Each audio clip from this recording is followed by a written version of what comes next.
Здравейте, хора. Здравей и от мен. Аз съм и Бетки Станишелевчо. Хаджи там е Кокорчо. Ей, Ето ти, Надя. Къде отиваме, ба? от София? Добре. Чакай, ще виждам. Кой ще правим? Ще вземем ли на рандом хора интервюта? Не знам. Добре, ще видим.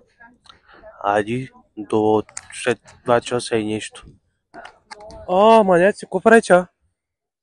Ние тук от Казак решихме на ден да видим прочучама. Прочуча ендикато.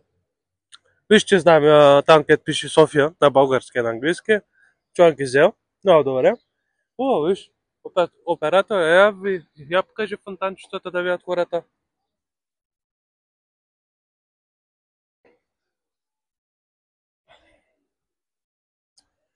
Бяго ендикато. Бяго. Много добре. Аре, сами за първи път го виждам то ендика, то брачета.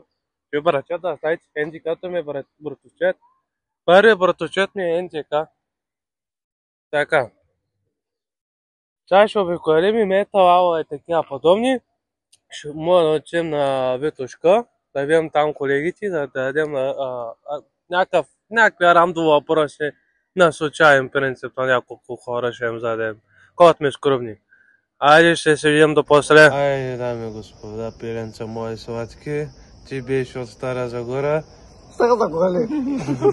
Трябва да има малко коментар. Вече София, Стара Загора. По принцип през деня беше Казанък.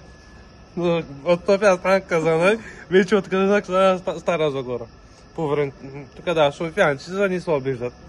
Що сте малко слаби сърца, нали става? Да. Така. Ти ни беше от София. Хваща на ЖП гарата сме, синята, ни пукам, изкараме си хубаво.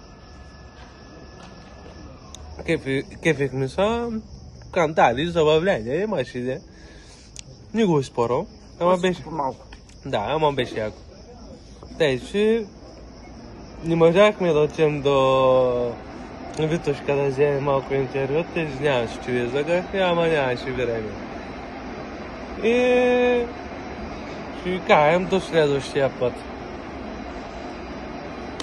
Goodbye!